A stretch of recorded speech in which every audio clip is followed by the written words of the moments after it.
This podcast was produced by OAR FM Dunedin with support from New Zealand On Air.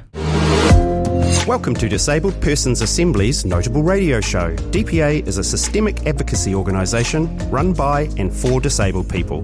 DPA is a pan-impaired organisation with members across the country. Over the next half hour, we'll discover how we can work collaboratively to achieve inclusion for all New Zealanders. DPA's Notable Radio Show, a whole new attitude. Kia ora, this is Amy Taylor and you're listening to DPA's Notable Radio. Today's guest is Pip Brunn. Pip is part of the countrywide team organising a National Day of Action against the Disability Support Services Bill. Welcome, Pip. Kia ora, Amy. Thanks for having me. Oh, it's lovely to have you on the show today. For listeners who might not have heard about it, what is the Disability Support Services Bill? Look, at its simplest, it's legislation that sets out framework for disability support services and how they're funded and delivered in New Zealand. And I want to be really clear. We do need something legislative. We need something to protect disabled people, but this bill is not what we asked for. But we have an opportunity to get it right. So why has this bill become such an important issue for disabled people in whānau? Look, disability support is not just a government program, it's actually our lives. Support can be what enables someone to get out of bed in the morning, go to work, study, see their friends, be a parent and participate in their community. It can be what enables a family to be a family rather than family members having to become full-time unpaid carers. So when government changes the framework around disability support, those decisions reach right into our homes, right into our lives, and that's why we really care deeply about it. And the government puts this legislation in place, they can change it at any time without asking any of us, and that's really scary. Yeah, it is incredibly scary and it touches all our lives, and I think that's a really important point. This isn't about somebody playing up in Wellington. This is about real life for real people. What could these changes or how could these changes affect disabled people in everyday life? Well, look, I think we need to think about more than policy language. Like a funding decision can determine whether someone can get out of bed when they choose. It can determine whether they can work, leave the house, participate, whether a parent, a partner, or a sibling has to provide more unpaid support. Those aren't just administrative details. They're decisions about what kind of life somebody gets to live. Support is not the destination. A good life is the destination, and support is simply one of those things that helps us get there. So the changes could have a massive effect on what an everyday life looks like for a disabled person and their family. Yes, thank you for that. So let's talk about the National Day of Action. Full disclosure, I'm also part of this team organising the National Day of Action. So I will be organising the protest locally here in Otipoti, Dunedin. This is not in my capacity as kaituitui for DPA. This is in my own capacity. So you're part of the team organising the National Day of Action. What is happening, when and where? Well, I did not start wanting to be part of a national, protest team, but that's where I've landed. So it's happening. It's with disabled people and whānau and organisations like all around the country. There are different places. I'm not quite sure the whole list, but I'll be running mine here in Palmerston North. And there's one in Tauranga, there's one in Auckland. Gosh, was there one in Hamilton? I can't remember. There's a whole list, but refer to Facebook for the list. Go there for the list. Look, I think it's really good that something is happening across the country so that, not everybody has to gather in one place in Wellington. There are different ways that people can participate. They don't have to just go to a venue and participate. Come along physically if you can, great. And if you can't, you can still participate in a way, comment on the Facebook pages, comment on the events, just make yourself heard. Actually, together we can do this. We can definitely do this. Wonderful. So what is the purpose of the protest? What are you asking the government to do? Well, literally quite simple. Just withdraw the bill the way it is. Withdraw the bill the way it is. Come back to the community. Come and talk to the people. Let us create it together. That would be the right thing to do. That is what we're asking for them to do. Do it together with us, all of us. So why is it important for disabled people to take action collectively? Look, I think individually we all have our own story. And our story could be the same as somebody else's story. It could be similar to somebody else's story, but individually it's a story on its own. But when you put all of those stories together and work together collectively, it's really much harder to ignore than ignoring just one person's story. So, we are a really diverse community. We don't have the same lives, we don't have the same needs, and we do not have the same opinions. But there are some things that we stand really close together on, and that is that our lives have value. We do have choice and control. We have the right to participate in communities, and decisions about us shouldn't be made without us. And so we should do it together. I think that's really fundamental. Any government decision about the disability community needs to include the disability community. So what can people expect if they come along to one of these protests? Well, first of all, I hope they feel welcomed and that they belong there. Literally everybody belongs there. Disabled person or non-disabled person, it's one of those communities. You can become disabled at any one time in your life without notice. We really want everyone to come and participate. And, there's no disability test for activism. You might want to march, you might want to hold a sign, might want to speak, you might just want to sit there and be present. I know that I've got a couple of friends that are just coming just to be present. The important thing is that we're visible and that we're standing together, and that, and you don't even need to understand the bill either. Just come and be part of it and be welcomed. It's always a good idea to have some understanding of something that you're protesting about, though. So let's just be clear on that.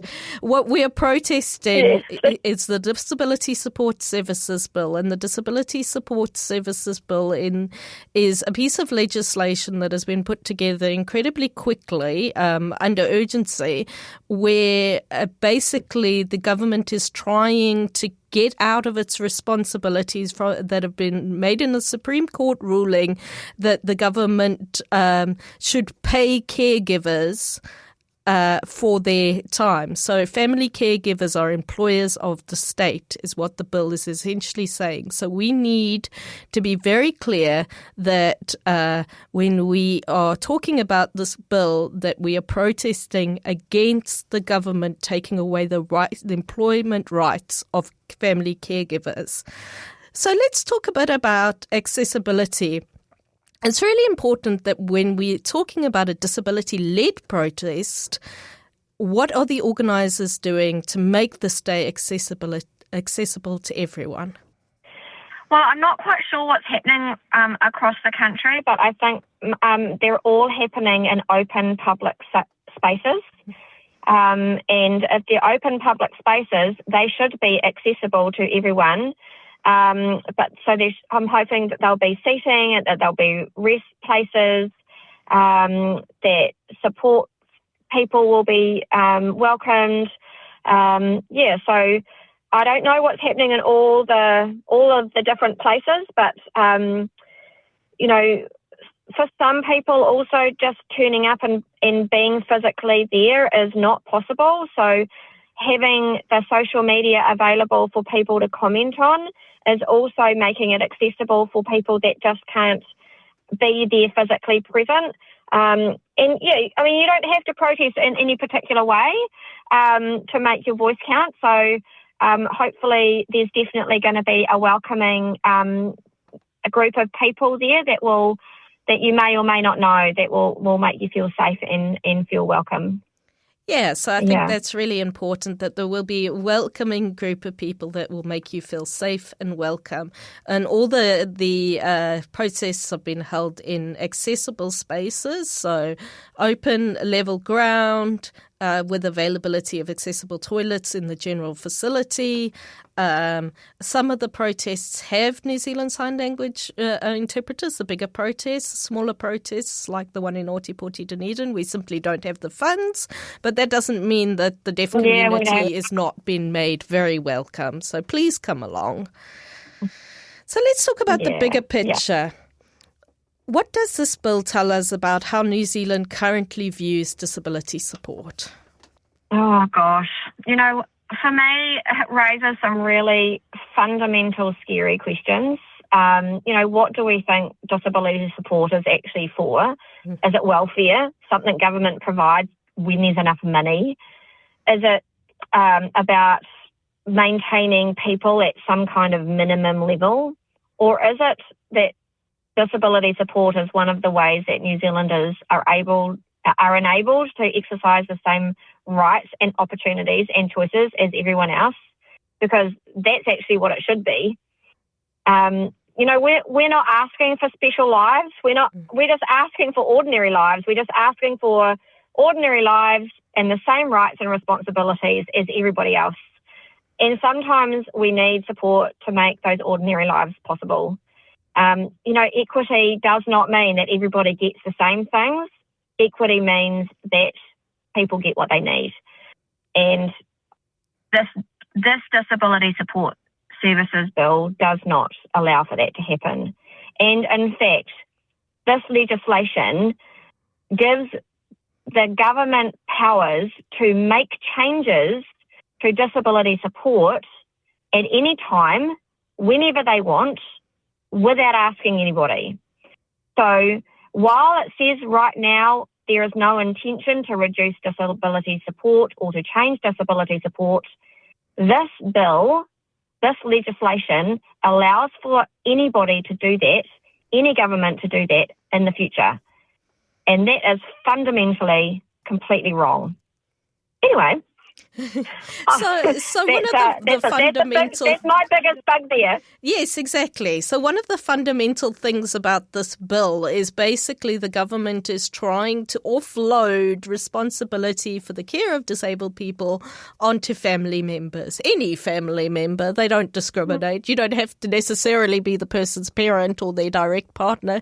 You can be their sibling or their cousin. But basically the government is saying, until your family resources are completely exhausted, we will not step in and provide support. And that is, it's fundamentally taking away from disabled people's rights. We don't all get along with our families. Yeah. We don't all have good relationships that mean that that family member is going to be able to provide for our support needs. So, yeah, this is a hugely flawed piece of legislation. What would a disability support system that actually worked for disabled people be like? Oh, well, we already know quite a lot about this already, because we do have the Enabling Good Lives approach and we do have the Enabling Good Lives principles, and we do know that using this actually works. You know, start with the person, find out what a good life looks for like for them, recognise their strengths, their whānau, relationships, community, give people genuine choice and control over what they want to do with their lives. Disability support for one person may not look like it for somebody else. And out there in the mainstream community, it might not, you know, it is a disability support, but it might not look like a disability support because it's not classed or listed as an official disability support. So we actually really need to create systems that are easy to navigate without forcing people to continually prove how disabled they are. I would love the conversation to be more about what does a good life look like for you, rather than which service fits the box that we want to put you in. Yes, so at the moment it's a real box-ticking exercise, and I think for a lot of disabled people, myself included, what supports we need differ from person to person, as you've said. One of the things that would be fundamentally extremely helpful for me in terms of disability support was if somebody could fetch my children from school. Is that a disability support that is open to me? Nope, that is not something that is available to me at all. And it makes perfect sense why me as a wheelchair user might need that kind of a service, but it's not part of the boxes, so we don't get that. And actually asking people what it is they need. This isn't about spending more money particularly. It's about actually using the resources that exist to actually target the needs of the people. I don't need somebody to come with me to do my grocery shopping because I'm quite adept to shopping online. So use that money that's available for something that I actually need. Oh, I could rant on about this all day. It really is something that's so fundamental. I 100% agree with you. Mm-hmm. Yep. People should be able to figure out how to prioritise the funds and supports that are available to them in a way that works for them the best. And that is where the problem lies. Under an Enabling Good Lives approach, if that is how you choose to prioritise the funding that you had been allocated to, then absolutely that wouldn't be a problem, because, you know, that could be 2 hours of support funding that you might have been eligible for to help you do your groceries, when actually you want to transfer that because you like to do your groceries on your own. I want to transfer that because it's harder for me to pick up my children from school, and it takes longer. And so the longer it takes for your children to get home from school, that's less time that you get to spend with them, and that's less energy that you have to be able to parent your children. Exactly. I totally got on with you. Yeah, we're in complete agreement on that one. What do you think that needs to happen next to make sure that disabled voices are actually heard by decision makers? Well, I think we need to stop confusing consultation with co-design, because consultation means you can go and ask some questions about what you want it to look like, but then you still go and create the stuff yourself, whereas co-design is actually when you're authentically working together to create something. And the Enabling Good Lives approach over the years has that's been a real priority. And that's what we thought we were getting, and that's what we thought we were doing, but that is not what is happening. So, you know, like, we don't want them to just bring us what they've designed and say, what's this like? Do you like this? We actually want them to come to us first. You know, the community knows very well what it needs and what it wants.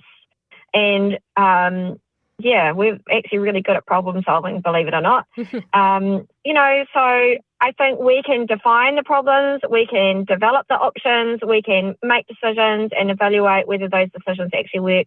That is something we are very capable of doing. You know, so don't just give disabled people a voice, share the power. That's what I want. Share the power. Yeah, I think that's very valid. And as far as consultation goes, we've told them over the years until we're blue in the face. Like, they know what we need. At the end of the day, a lot of this just seems to be a cost-saving initiative. And cost-saving, while absolutely there are limited resources, lives matter. And if you're taking away from people's good lives to save money, there's a problem there. So if somebody wants... Well, false economy, I'll tell you. Yeah, it's absolutely false economy. It's not. Yeah, we're taking away from people's ability to participate in society. And if people can't participate in society, they can't contribute to it. Yep. And I can tell you, hand on heart, the Enabling Good Lives approach works and is actually cost effective. It is cost effective because people learn to prioritise what is important to them and what they need support with. They learn to do that on their own, and with a set of principles that are strong foundations of how to work together. Yep. Yeah. Absolutely. I couldn't agree more.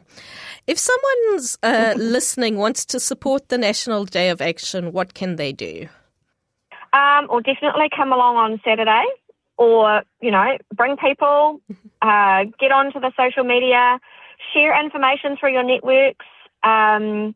Like, anyone is welcome.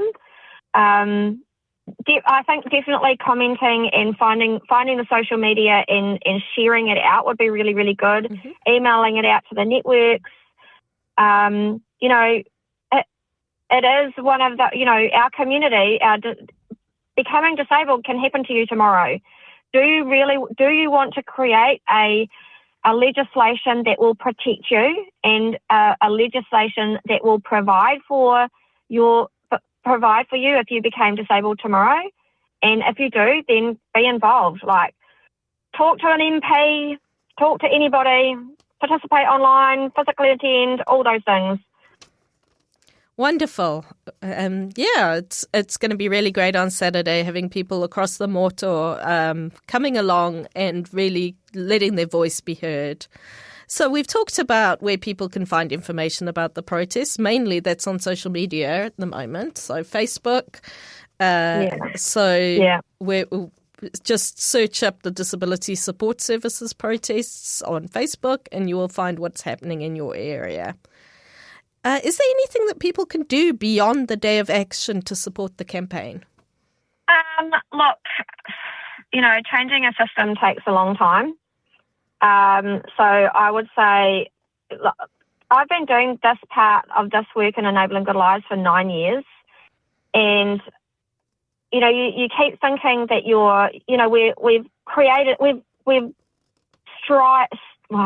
we've got so far ahead in our journey over the last 9 years. And this is like a stopping point or a backward step. And so I know that people are tired. I am tired. I'm exhausted. I am sick and tired of saying the same things in the same meetings with different people over and over again. And so, but we have to keep going. So we have to contact MPs, keep asking questions, support our disability-led organisations, share disabled people's voices, participate as often as you can. And I would particularly encourage our non-disabled allies to ask decision makers a very simple question. Were disabled people genuinely involved in making this decision? And we know that they have not. So disability rights should not only matter to disabled people. It should matter to everyone. Yeah. I'm quite passionate about that part. I can see your passion. I really can. It shines through. So in closing, what message would you like to leave disabled people in their whānau who might be worried or frustrated about what is happening with this legislative change? Well, you know what? I'm a mother of 6. And sometimes I'm a mother of 2 and I'm exhausted. Yeah. How'd you do it? It's crazy. They're mostly adults now. I also have 2 grandchildren, which is fabulous. Oh, wonderful. Lovely. Look, sometimes it feels like a really lonely journey and you feel like you're the only one standing up and speaking out. And then you feel like all of these eyes on you and judged for the things that you're saying and things. But like, we're not standing alone in this. We are actually standing together. And so I feel like my message is that we know that we have been doing this a long time, but we can't stop because we have generations that are coming after us. We're not asking for special lives. We're just asking to live an ordinary life. We need the freedom to choose where we live, who supports us, what we do with our day, who we spend it with. Nothing about us without us. It's not actually just a slogan. It's really about our rights and choice and control. And that's how the disability support system should work. So my main message is we have to just keep going. Yeah. But together, because we're not alone. We're doing it together. We are together. We're a team, and that's the wonderful thing about this is that there's a whole community behind you. You're not by yourself. You're not alone. Thank you very much, Pip. I've really thoroughly enjoyed our conversation, and we look forward to the protests on Saturday. So a quick shout out to the Ōtepoti protests. So the Dunedin protests will be held outside the Meridian Mall at 11 a.m. on Saturday morning. So we'll see you there. Wonderful. Have a lovely, lovely rest of your day, and it's been wonderful speaking to you. Disabled Persons Assembly is Aotearoa, New Zealand's first pan-disability national organisation, providing system-level advocacy for all disabled people. Membership is free for individuals. If you'd like to know more, visit our national website at www.dpa.org.nz or contact your local kaituitui or community connector, Amy Taylor, at kaituitui.otipoti@dpa.org.nz. Disabled Persons Assembly, a whole new attitude. This podcast was produced by OAR FM Dunedin with support from New Zealand On the Air.